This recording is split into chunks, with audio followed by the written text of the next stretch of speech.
சௌமியா பிரவீன்குமார். இன்றைக்கி என்னோடய கிச்சனில் நம்ம என்ன ரெசிபி பார்க்க போகிறோன்னா சத்து மாவு ஹெல்த் மிக்ஸ் பவுடர். இது எப்படி பண்ணலாம் பார்க்கலாம் வாங்க.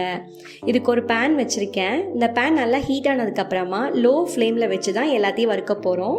ஒவ்வொன்றையும் தனித்தனியாக வறுக்க போகிறோம். இப்போ நான் 1/4 கப்பு பாதாம் ஆட் பண்ணியிருக்கேன். இந்த பாதாம் கலர் சேஞ்ச் ஆகிற அளவுக்கு வறுத்துட்டு இதை ஒரு தனியாக பிளேட்டுக்கு ட்ரான்ஸ்ஃபர் பண்ணிக்கலாம். இப்போ அதே பேனில் ஒரு 1/4 கப்பு முந்திரி எடுத்திருக்கேன். நட்ஸ் எல்லாம் உங்களோட விருப்பம் தான், நீங்கள் எவ்வளோ வேணால் ஆட் பண்ணிக்கலாம். இது கூட வால்நட்லாம் கூட ஆட் பண்ணிக்கலாம். இப்போ 10 ஏலக்காய் 2 பிஸ்தா ஆட் பண்ணியிருக்கேன் ஃப்ளேவருக்காக.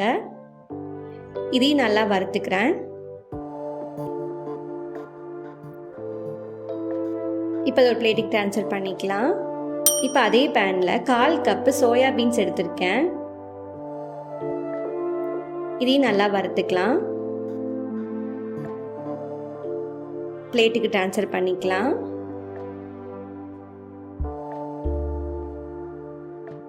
இப்போ 1/4 கப்பு சம்பா கோதுமை எடுத்திருக்கேன். இதையும் நல்லா வறுத்துக்கலாம். பிளேட்டுக்கு ட்ரான்ஸ்ஃபர் பண்ணிக்கலாம். இப்போ 1/4 கப்பு பச்சை பயிறு எடுத்திருக்கேன். நான் பச்சை பயிறு ஆல்ரெடி வறுத்து வச்சுருக்கேன், அதனால் கலர் இப்படி இருக்குது.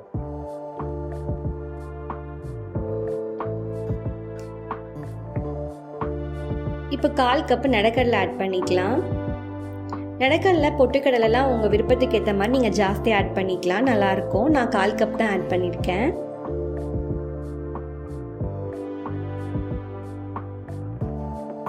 இப்போ 1/4 கப்பு சுண்டல் ஆட் பண்ணிக்கலாம், கருப்பு சுண்டல். இது நல்லா வறுத்துக்கலாம். இப்போ ஒரு பிளேட்டுக்கு ட்ரான்ஸ்ஃபர் பண்ணிக்கலாம். இப்போ 1/4 கப்பு பார்லி எடுத்திருக்கேன். அதையும் நல்லா வறுத்துக்கலாம். கலர் நல்லா சேஞ்ச் ஆகிடுச்சு. வேற ஒரு பிளேட்டுக்கு ட்ரான்ஸ்ஃபர் பண்ணிக்கலாம்.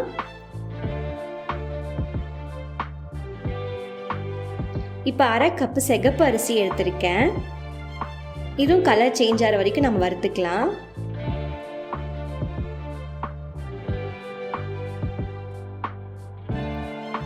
இப்போ 1/2 கப்பு வெள்ளை சோளம் எடுத்திருக்கேன். இதையும் நல்லா வறுத்துக்கலாம். கலர் மாறிடுச்சு. பிளேட்டுக்கு ட்ரான்ஸ்ஃபர் பண்ணிக்கலாம். இப்போ 1/2 கப்பு பொட்டுக்கடலை எடுத்திருக்கேன். இது நல்லா வறுத்துக்கலாம். கலர் சேஞ்ச் ஆனதும் வேற ஒரு பிளேட்டுக்கு ட்ரான்ஸ்ஃபர் பண்ணிக்கலாம். 1/2 கப்பு ஜவ்வரிசி எடுத்திருக்கேன். அதையும் நல்லா மிக்ஸ் பண்ணிக்கலாம். வேற ஒரு பிளேட்டுக்கு ட்ரான்ஸ்ஃபர் பண்ணிக்கலாம்.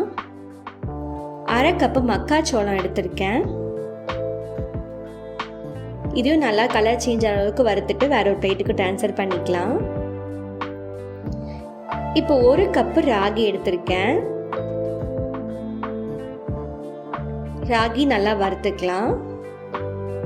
இப்போ ஒரு பிளேட்டுக்கு ட்ரான்ஸ்ஃபர் பண்ணிக்கலாம். இப்போ கம்பு 1 கப் எடுத்துக்கலாம்.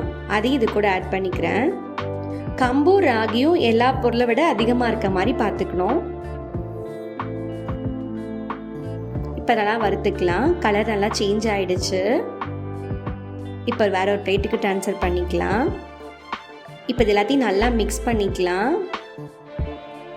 இது சூடு ஆறுனதுக்கப்புறமா நான் மிஷினில் கொடுத்து அரைக்க போகிறேன். நீங்கள் வீட்லேயே மிக்சியில் கூட அரைச்சிக்கலாம்.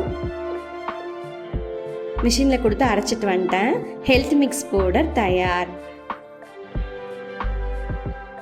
இந்த மாதிரி சிம்பிளான குயிக்கான ரெசிபிஸை உங்களுக்கு பார்க்கணுன்னா என்னோட சௌமியா இந்த கிச்சன் சேனலை சப்ஸ்கிரைப் பண்ணுங்கள். தேங்க்யூ ஃபார் வாட்சிங் மை வீடியோ.